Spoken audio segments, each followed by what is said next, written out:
ایک بےگناہ فقیر کا واقعہ، ٹھیک ہے، اجمل رضا قادری صاحب کی ویڈیو ہے. پہلے بھی ہم نے ان کی بہت جو ہے ایک بزرگ فالگنا ایسا کوئی ویڈیو تھی، وہ واقعہ ہم نے دیکھا تھا، ٹھیک ہے. اور آپ اس کے بعد اس کی ریکویسٹ آئی ہے، تو ویڈیو کو سٹارٹ کرتے ہیں اور میری جیکٹ کیسے لگ رہی ہے کمنٹ کرنا، ٹھیک ہے. تو ویڈیو کو سٹارٹ کرتے ہیں. حضرت مرزا مظہر جانا فرماتے ہیں کہ بارش ہوئی تھی تازی دلی میں تازی بارش ہوئی. دلی میں ایک بابا لکڑی کے جوتے پہنے کھڑا ہوں، اللہ اللہ اللہ اسی کسے دے کچھ بھی نہیں لگ دے، نہ کوئی ساڈا دردی. بابا مست ہو کے جا رہا، اللہ اللہ کرتا جا رہا. ایک طوائف اپنے کوٹھے سے اتر کے تو سیڑھیوں پہ بیٹھی تھی، ساتھ اس کا یار بھی بیٹھا تھا. بابا اپنی مستی میں جا رہا، تو بابا جی کے پیروں سے کچھ مٹی اڑی تو اس عورت کے کپڑوں پہ پڑ گئی. پرواہ نہیں، بزرگ گزر رہے. وہ یار اس کا دوڑا ہوا آیا، اس نے آ کے تھپڑ مارا، کہا خیال نہیں سارے اس کے کپڑے آلودہ کر دیے، تو کدھر تیرا دماغ نہیں ٹھیک؟ بابے نے نظر اٹھائی، کہا بیٹے میں نے دیکھا نہیں، چل اللہ تیرا بھلا کرے، تو نے بدلہ لے لیا. بابا جی چپ کر کے وَإِذَا خَاطَبَهُمُ الْجَاهِلُونَ قَالُوا السَّلَامَ چپ کر کے گزر گئے.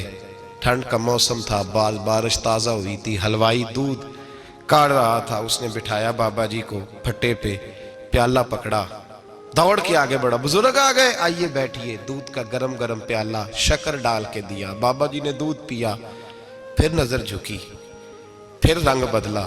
کہنے لگے مالک تو کتنا بے نیاز ہے، کہیں تھپڑ مرواتا ہے، کہیں دودھ پلاتا ہے. تیری بے نیازی ہے نا، ادھر تھپڑ مروایا، یہاں دودھ پلایا، تو ہی جانتا ہے تیرے رنگ کیا ہے. ابھی بابا وہیں بیٹھا تھا، دوڑے آئے پیچھے سے لوگ، شور ہوا. بابے کو دبوچ کے وہاں لے گئے جہاں اس نوجوان نے تھپڑ مارا تھا. کہا تو اللہ کا بندہ ہے، اللہ کے بندے بد دعا تو نہیں دیتے؟ ہوا کیا؟ کہا تو نے بد دعا دی ہے؟ کہا نہیں دی، بات بتاؤ. کہنے لگے اس نے تجھے تھپڑ مارا ہے، چھت پہ چڑھا ہے، پیر پھسلا ہے، گردن کے بل گرا ہے، منکا ٹوٹ گیا، مر گیا ہے، تو نے بد دعا دی ہے. بابا جی کہنے لگے یار میں نے تو دوسرا لفظ بھی نہیں کہا، بھلا ہو کہہ کے گزرا ہوں، میں نے نہیں بد دعا دی.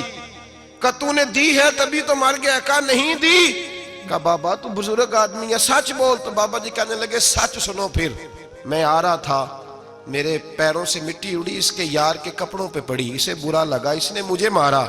جب اس نے مجھے مارا تو میں کوئی لاوارث تو نہیں تھا، جب اس نے مجھے مارا تو میں کوئی لاوارث تو نہیں تھا. مجھے دشمنوں نہ چھیڑو، میرا ہے کوئی جہاں میں ابھی پکار لوں گا، نہیں دور ہے مدینہ. اس نے مجھے مارا تو میں کوئی لاوارث تھا کہ میرا بدلہ کوئی نہ لیتا؟ اس نے مجھے مارا ہے تو میرے یار کو برا لگا تو اس نے اسے مار دیا ہے، میری تو غلطی کوئی نہیں. یاروں کا جھگڑا ہے، یہ تو دوستوں کا جھگڑا ہے، یہ تو یاروں کا جھگڑا ہے، کوئی غلطی نہیں میری، کوئی غلطی نہیں. خش جنہ قدر نہیں میرا، اے میرے صاحب نو وڈیانیاں، میں تے گلیاں دا روڑا کوڑا، میں گلیاں دا روڑا کوڑا. میں نو محل چڑھایا ہے سائیاں، میں نو محل چڑھایا ہے سائیاں. فرمایا اس نے مجھے لوارث سمجھا تھا کہ تھپڑ مار کے گزر جائے، میرا کو پوچھے گا ہی نہیں. میرے رسول پاک علیہ السلام کے بارے میں رب فرماتا ہے ابھی میں تو تیرے ہوتے ہوئے کافر کو سزا نہیں دیتا کہ تو موجود ہے. یاد رکھیں حضرت فضیل بن عیاض فرماتے ہیں ایک جوان تھا، مسجد میں آیا، لوگوں سے کہنے لگا روٹی کھلاؤ. کسی نے توجہ نہ کی. اس نے کہا میں رب بتانے والا ہوں، میری طرف دیکھو تو صحیح. کسی شخص نے خیال ہی نہ کیا. پھر اس نے کہا یار تھوڑا سوچو. نمازیوں سے کہا، اہل علاقہ سے کہا، انہوں نے کہا تیری طرح کے بڑے درویش دیکھیں. مسجد کے محراب میں وہ رب کریم کا بندہ انتقال کر گیا. جب فوت ہو گیا نا، لوگوں کا مزاج ہے بیمار کو دوائی نہیں دیتے، جنازے پہ وقت پہ پہنچ جاتے. جب کوئی گر رہا ہوتا ہے تو سہارا کوئی نہیں دیتا، جب کوئی گر جاتا ہے ٹانگ ٹوٹ جاتی ہے تو تیمارداری کو زمانہ پہنچ جاتا ہے. اور بزرگ وہ نوجوان اللہ کا نیک بندہ مسجد کے محراب میں فوت ہو گیا. حضرت فضیل ابن عیاض کہتے ہیں امام صاحب نے اعلان کیا چندہ دو، کوئی لاوارث فوت ہو گیا، کفن دینا. چندہ کٹھا ہوا، کفن خریدا، جنازہ پڑا. عشاء کے بعد دفن کر کے آئے. فجر کی نماز کے لیے جب امام اور مؤذن مسجد میں آئے تو چیخیں مارنے لگے، تڑپنے لگے. دور دور تک آوازیں پھیل گئی، دنیا دوڑی آئی. کیا ہوا؟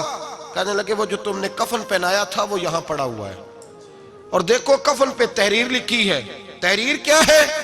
عرش کے مالک نے فرمایا میرے دوست نے روٹی مانگی تم نے دی نہیں، اس نے تمہیں میرے قریب کرنے کے لیے اپنی طرف توجہ کرائی تم نے کی نہیں، اور میرا یار تمہارے کفن کا محتاج تھا، سنبھال کے رکھو اپنا کفن، میں نے اسے جنت کا لباس عطا فرما دیا، سنبھال کے رکھو، یہ کوئی لاوارثوں کا ٹولہ ہے۔ یاد رکھیں جو وارث والے ہیں، وارث والے ان کا رنگ اور ہے، جو ماننے والے ہیں ان کا مزاج اور ہے۔ اپنی زندگی لوارثوں کی طرح نہیں گزارے، تھوڑا سا ادھر گیا تھا تو پھر تھوڑا سا ادھر گیا تھا تو تھوڑا سا، یہ کیا بات ہوئی، یہ کیا بات ہوئی؟ اپنے آپ کو، اپنی نسبت کو، اپنے عقیدے کو مضبوط رکھیں۔ 1 انچ کے لیے اعلیٰ حضرت فاضل بریلوی رحمت اللہ علیہ کے مکان کی دیوار گر گئی، ایک کونا مکان کا، آپ جانتے ہیں پرانی دیواریں چھوٹی ہوتی تھی اور بارشوں میں اکثر گھروں کی دیواریں گری ہوئی ہوتی تھی، ایک سائیڈ کی دیوار گر گئی تو اس کونے میں ہندوؤں کا گھر تھا۔ اب مستری صاحب رات کو آئے، ان سے بات ہوئی تو کہنے لگے سویرے کام شروع کروں گا۔ کہا 1-2 صاحب نے کہ ہندوؤں کا گھر ساتھ ہے اور وہ دشمن بھی بڑے زیادہ ہیں تو رات کو ہی ہو جائے۔ کہنے لگا جی نہیں میری مجبوری ہے، مزدور کہاں سے لاؤں گا، بڑے معاملات ہیں، سویرے شروع ہوگی۔ اب رات کو مولانا ظفر الدین بہاری علیہ رحمہ کہتے ہیں بچے مدرسے کے، باقی سارے لوگ، سب کو جمع کیا گیا، چونکہ اس طرف سے تھوڑا خطرہ تھا ہندوؤں کی جانب سے۔ کہا جناب یہ بڑے دشمن ہیں اسلام کے، تو اس طرح کرو کہ 2-3 بچوں کی ڈیوٹی لگائیں یا کچھ لوگوں کی یہاں رات کو پہرا دیا جائے، ٹھنڈ بھی بڑی زیادہ تھی، کھڑا ہونا بھی مشکل تھا۔ اعلیٰ حضرت رحمت اللہ علیہ عشاء کی نماز کے بعد جلدی حجرہ خاص میں تشریف لے جاتے تھے۔ اس رات جب دیکھا نا باہر شور ہو رہا ہے تو اسی طرح سر پہ ایک رومال لپیٹا تو باہر آ گئے، کہنے لگے کیا شور ہے؟ کہا حضور سردی ذرا زیادہ ہے تو یہاں کسی کی ڈیوٹی لگانی ہے پہرے کی۔ 2 منٹ خاموش رہے، پھر فرمانے لگے کوئی ضرورت نہیں، جاؤ سو جاؤ سارے جا کے، کوئی ضرورت نہیں، جاؤ اپنے اپنے گھروں کو، کوئی حاجت نہیں، پہنچ جاؤ۔ کہا حضور مہربانی کرے، وہ طے ہونے لگا تھا۔ فرمایا میری وجہ سے کیوں کوئی ساری رات بیدار رہے، جاؤ تمہیں کہا نا آرام کرو۔ لوگ سو گئے۔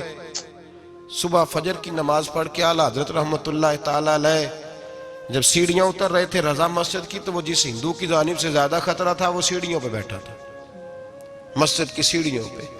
سب لوگوں کی توجہ ہو گئی، کہنے لگا مولانا میں کلمہ پڑھنے آیا ہوں، مجھے کلمہ پڑھا کے مسلمان کر دیں، میں کلمہ پڑھنے آیا ہوں، مسلمان کریں۔ لوگوں کی توجہ، اعلیٰ فرمانے لگے نہیں ابھی تو انتظار کر، تھوڑی دیر کے اچھی طرح سوچ لے، جذباتی فیصلہ نہ کر کہ تو آ رہا ہے۔ یہ کہہ کے جب 2 سیڑھیاں نیچے اترے اس کے پاس سے تو اس نے پیر تھام لیے، کہنے لگا اب ایسے تو نہ کرو، رونے لگا۔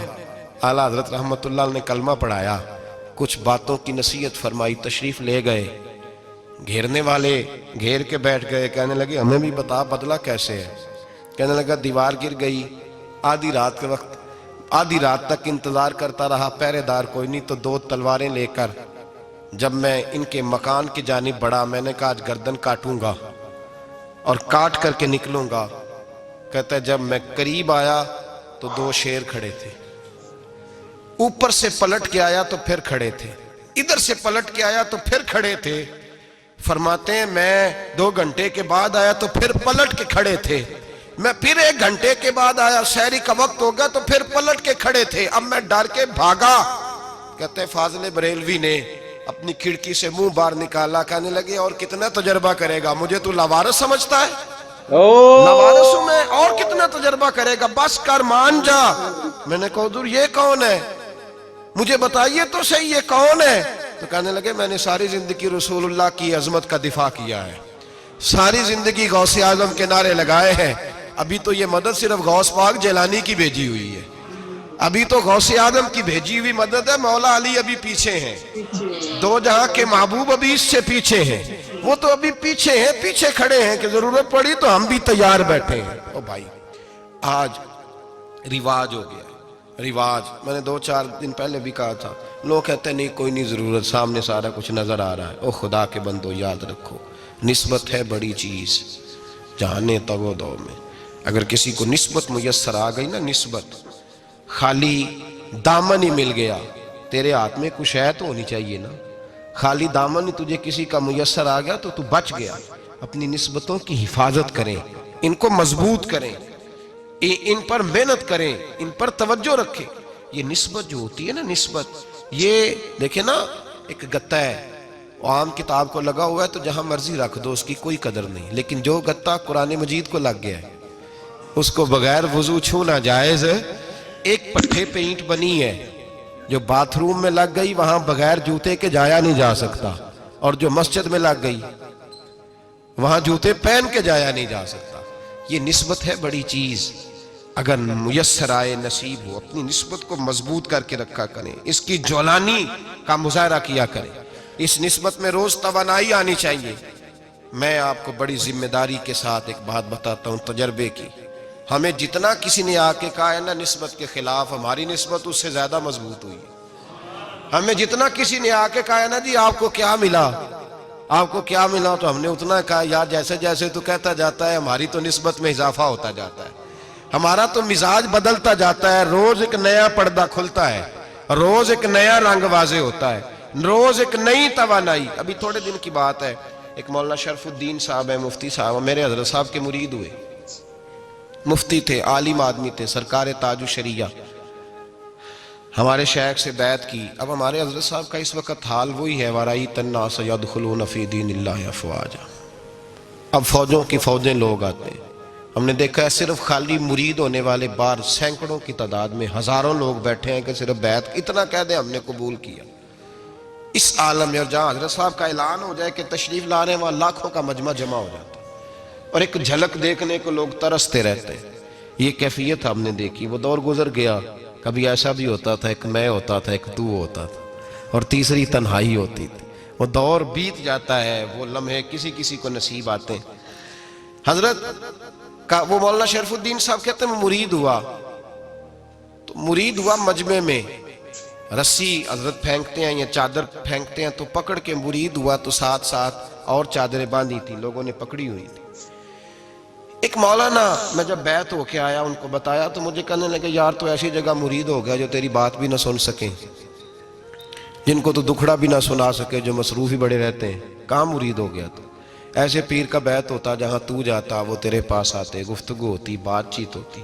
کہتے جب انہوں نے مجھے بہت زیادہ قائل کیا نا، بہت زیادہ، تو میں نے ارادہ کر لیا، میں نے کہا بات ٹھیک ہے، بیعت کہیں اور ہونا چاہیے تھا۔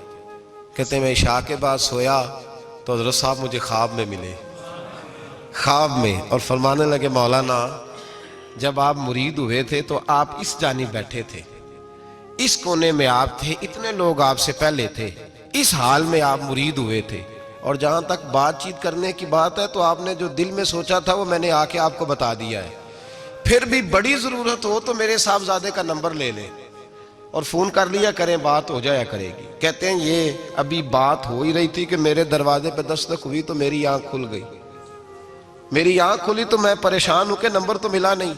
ایک انجینئر صاحب میرے محلے میں رہتے تھے، فرماتے ہیں وہ شام کو میرے پاس آئے اور کہنے لگے مولانا سنا ہے آپ حضرت مفتی اختر رضا صاحب سے مرید ہو گئے؟ میں نے کہا ہاں، تو کہنے لگے میں ان کے مدرسے میں کام کر کے آئے ہوں، میرے پاس ان کے بیٹے کا نمبر ہے، چاہیے آپ کو؟ نمبر ہے چاہیے؟ کہتے ہیں نمبر مجھے وہ شام کو گھر آ کے دے گئے۔ اب جب میں آستانہ نور پہ بریلی شریف ملنے کے لیے حاضر ہوا تو میرے دل میں خیال آیا، جب میں اندر گیا نا تو میرے دل میں خیال آیا حضور خواب جو آئی تھی اتنی بھی جلدی کیا ہے، ذرا ٹھہر جائیے، آپ ملے جو تھے تو صاحب نمبر بھی دے ہی جاتے۔ میرے دل میں خیال آیا تو السلام علیکم کے بعد حضرت کہنے لگے مولانا مجھے تو جلدی کوئی نہیں تھی، آپ کے دروازے پہ دستک ہو گئی تھی، مجھے تو کوئی جلدی نہیں تھی، آپ کا دروازہ بجنے لگا تھا، مجھے تو جلدی کوئی نہیں تھی لوٹنے کی۔ ہر مشکل دی کنجی یارو ہاتھ مرداں دے آئی، اور مرد نظر کرے جس ویلے مشکل رہے نہ کائی۔ بس لوگوں یہ یاد رکھو اور اس پہ عمل کرو، اپنی نسبتوں کو مضبوط کریں۔ ہمارا تو جیسے دن کا اجالا چمکتا ہے نا، چمکتا ہے دل کا اجالا، جیسے نیا دن چڑھتا ہے ہمارے لیے تو ایک نئی روشنی لے کے آتا ہے۔ اپنے آپ کو بیدار رکھیں۔ سورج اگر باہر پورا نکل آئے نا تو جو آدمی آنکھیں زور سے بند کر لے اسے کوئی شے نظر نہیں آتی، پورا سورج نکلا ہوا بھی ہو۔ سورج اسے نظر آئے گا جس کی اپنی آنکھیں بھی کھلی ہوں گی، تو آنکھیں نہیں کھول رہے، تو آنکھیں نہیں کھول رہے، آنکھیں، یہ شکوہ آنکھیں نہ کھولنے کا ہے، آنکھیں نہیں کھول رہے تو سورج کیسے نظر آئے گا؟ بات ذرا سخت ہے پر چلو آپ میرے عزیز ہیں کر جاتا ہوں۔ ملا رومی رحمت اللہ تعالیٰ علیہ فرماتے مجھ سے ایک شخص نے کہا کہ نبی پاک صلی اللہ تعالیٰ علیہ وسلم اگر سراجم منیرہ ہے تو نظر کیوں نہیں آتے؟ تو میں نے کہا الو اگر آنکھیں بند کر لے تو اسے کوئی شے نظر نہیں آتی، آنکھیں بند کر لے تو اسے کوئی شے نظر، تو آنکھیں تو کھولنا، آنکھیں کھول۔ یہاں میں اپنے کمرے میں یوں پردہ آگے کر کے لائٹ بند کر کے باہر شور مچاؤں، سورج کوئی نہیں، سورج کوئی نہیں، تو مجھے کوئی بندہ کہے گا پاگل اس طرح کر، باہر نکل، ادھر آ تجھے دکھاؤں سورج ہے کہ نہیں، تیری تو اپنی آنکھیں بند ہے۔ اقبال کہتے ہیں دل بینا بھی کر خدا سے طلب، آنکھ کا نور دل کا نور نہیں، اندر کی آنکھیں کھول، اندر اتنا اندھیرا ہے تو باہر کیسے نظر آئے گا؟ تو لوگ آنکھ ہی نہیں کھولتے، دائیں بائیں دیکھتے رہتے ہیں۔ نسبت کو مضبوط کریں۔ رب تو فرماتا ہے حبیب تو موجود ہے تو میں کافر کو بھی عذاب نہیں دیتا۔ اب یہاں خالص نسبت کا بیان ہے، خالص، یہ نہیں فرمایا کہ حبیب ان کے عمل اچھے ہیں تو میں عذاب نہیں دیتا، یہ نہیں فرمایا کہ حبیب یہاں خانہ کعبہ ہے تو میں عذاب نہیں دیتا، نسبت کی بات فرمائی، نسبت کی۔ یہ نہیں فرمایا کہ حبیب یہاں روز طواف ہوتا ہے تو عذاب نہیں دیتا، یہاں تلاوت ہوتی ہے تو فرمایا حبیب تو ہے اس لیے میں انہیں عذاب۔ مدینے میں کبھی زلزلہ نہیں آیا، پتہ ہے آپ کو؟ اس لیے نہیں آیا کہ وہاں میرے مصطفیٰ کا گنبد خضرا ہے۔ کوئی فصل وہ بیجتے نہیں، کوئی فصل بوتے نہیں، وہ کوئی فصل بھی، لیکن دنیا کی ہر شے آپ کو مدینے میں ملتی ہے۔ جو سب سے اچھا پھل کھانا چاہے اسے مدینے میں جا کے ملتا ہے، اس لیے کہ وہاں گنبد خضرا کی ہریالی موجود ہے۔ دنیا کی ہر نعمت ملتی ہے اس لیے کہ گنبد خضرا جو موجود ہے۔ تو بھائی یہ نسبتوں کی بار ہے، نسبتوں کی۔ پرانی امتوں میں جب کوئی گناہ کرتا تھا تو دروازے پہ لکھا ہوتا تھا سویرے، میرے حبیب نے دعا فرمائی مولا یہ میرے ہیں انہیں رسوا نہ کرنا، اے اللہ میرے ہیں انہیں رسوا نہ کرنا۔ تو میرے بھائی سن لو اور یاد رکھ لو، لاکھوں پاپ بھی لوگ کر کے آئیں، سویرے منہ دھو کے نکل آئیں تو عرش کا مالک رسوا نہیں کرتا، بلکہ کہتا ہے تو میرے دامن میں چھپ جا، اندر جا کے جہاں گناہ کیا ہے وہاں جا کے دل سے سچی توبہ کر لے، میں قیامت میں بھی کسی کو نہیں بتاؤں گا کہ تو نے گناہ کیا ہے۔ تو برکت کس کی ہے؟ رسول پاک کی۔ یہ برکت کس کی ہے؟ حبیب دو عالم کی صلی اللہ۔ غلامی کا رشتہ مضبوط کریں، غلامی کا وارث والے بنے، لوارث نہ بنے، لوارثوں جیسی زندگی نہ گزارے، جہاں مرضی چلے گئے، جہاں مرضی چھٹیاں کار ہے، جتنے مرضی ٹائم بتائے، جو مرضی طبیعت میں آیا کرتے پھرے، پتہ ہی کوئی نہیں، حال ہی کوئی نہیں، یہ کوئی کیفیت نہیں ہے کوئی بھی۔ مجھے ایک صاحب کہنے لگے کہ ایک پیر بھائی پوچھ رہا تھا حضرت صاحب کا حال کیا ہے، میں نے آج کے بعد اس نے تجھ سے پوچھا تو بالکل نہ بتانا۔ وہ کیسا بیٹا ہے، وہ کیسا بیٹا ہے جو پڑوسیوں سے دائیں بائیں لوگوں سے حال پوچھتا ہے، اسے پتہ ہی نہیں، اسے خبر ہی نہیں، اسے تو لمحے لمحے کی خبر ہونی چاہیے، اسے تو منٹ کا پتہ ہونا چاہیے تھا۔ وہ اس نے کس طرح کی نسبت رکھی ہوئی ہے جس کو ہم سایوں سے پوچھنے پڑتا ہے ذرا پتہ کر کے بتانا حال کیا ہے۔ تو کدھر تھا بھائی، اتنی دیر ہو گئی، تو نے حال بھی کسی اور سے پتہ کرانا ہے؟ میں نے کہا اس کو کہنا آج کے بعد حال پوچھنا ہوا تو خط لکھے، میں بھی جواب لکھ دوں گا، بات ختم ہو گئی۔ جب دور دور جو رہنا ہے تو ٹھیک ہے، پھر اس طرح نہ تو خدا ہے نہ میرا عشق فرشتوں جیسا، دونوں انسان ہیں تو پھر کیوں اتنے حجابوں میں ملے؟ اور اس نے کہا تھا اب کہ ہم بچھڑے تو شاید کبھی خوابوں میں ملے، جیسے سوکھے ہوئے پھول کتابوں میں ملے۔ ایسا کام نہ کریں کہ وہ انداز ہی بدل جائے، اپنے آپ کو، اپنی نسبتوں کو مضبوط کریں۔ اللہ تبارک و تعالیٰ سے دعا اور التجا ہے کہ اللہ کریم ہمیں نسبتوں کی مضبوطی عطا فرمائے، اور اللہ تبارک و تعالیٰ ہمیں یہ توفیق دے کہ ہم سمجھ جائیں اس بات کو کہ اصل بات ہے کیا، اور اصل کی مضبوطی کتنی ضروری ہے، اصل تک پہنچنا کتنا ضروری ہے۔ اور یہ بھی یاد رکھیں، اماں جب ناراض ہوتی ہے نا، جب اماں ناراض ہوتی ہے تو کہتی ہے بس نکل جاتا، فٹافٹ نکل جاتا، دوڑ جا، کوئی تعلق نہیں۔ ابا بھی کہتا ہے آج آیا تو ٹانگیں توڑ دوں گا، حال ہی کوئی نہیں۔ اور وہی بیٹا جا کے 2 منٹ پیروں میں بیٹھتا ہے، کہتا ہے اماں تجھے پتہ ہی نہیں میں کتنی ٹینشن میں تھا۔ تو وہی اماں باہر نکل کے پہلے بڑھ کے مار رہی ہوتی ہے حد کر دوں گی، پھر وہی اماں کہتی ہے بڑا پریشان ہے بیچارہ۔ یہ کیفیت ہے، اپنے آپ کو صحیح کریں، اپنی نسبتوں کو مضبوط کریں، احکامات پہ عمل کریں، محبوب کی غلامی تگڑی کریں، یہ جو سستیاں ہیں کوتاہیاں ان کو دور کریں۔ زندگی کا لطف آتا ہی تب ہے جب آپ پورے طور پر اپنے آپ کو چاق و چوبند کرتے ہیں۔ اگر تھوڑا کر لیا، تھوڑا چھوڑ دیا، 1 پڑھ لی 3 رہ گئیں، 3 پڑھ لیں 2 رہ گئیں، یہ لطف نہیں ہے، یہ ذائقہ نہیں ہے۔ اپنے آپ کو مضبوط کریں اور پورا مضبوط کریں، پوری اپنے اندر جو ہے وہ جولانی نسبت کی پیدا کریں۔ بس یہ دعا کریں اللہ جب تک زندہ رکھے غلامی میں رکھے، اور مارے تو غلاموں جیسی موت عطا فرمائے۔ ٹوٹل جتنا مجھے سمجھ میں آیا ان کے ٹوٹل جو ویڈیو تھا اس کا مطلب یہ تھا کہ جو چلے آ رہے جن کو لکیلی جو اسلام مل گیا ہے باپ داداؤں سے جن کو اسلام مل گیا ہے جن کو اب قدر نہیں ہے نا اب اتنا وہ دین کی طرف نہیں ہے ان کو یہ کہہ رہے کہ اس کی قدر رسول پاک صلی اللہ علیہ وسلم ٹھیک ہے ان کی جو ہے غلامی کو تھوڑا اور مضبوط کرے ان کی طرف اور جائے ہیں آج کل کیونکہ زیادہ لوگ جو ہے موبائل آنے کے بعد موج مستی میں زیادہ گھوم رہے ہیں اور یہ وہ کیونکہ ڈسٹریکشن بہت زیادہ ہو گئی ہے نا تو وہ کہہ رہے ہیں کہ جیسے جو لوگ بن رہے ہیں نا جیسے جو پرم بھائی ہے وہ جب انہوں نے اسلام کے قبول کیا ہے وہ زیادہ اسلام فالو کریں گے اس کے جو ایک نارمل جو ایک بچہ ہے 20-21 سال کا ہے جو مسلمان گھر میں جو پیدا ہو گیا اس کے کیونکہ وہ انہوں نے دیکھ دیکھ کے سیکھا ہے اور وہ کیونکہ ان کو ویسے وراثت میں ملا ہے اسلام ٹھیک ہے وہ اتنا ویسے ہی لے گے وہ ٹھیک ہے ان کو کہہ رہے ہیں مینلی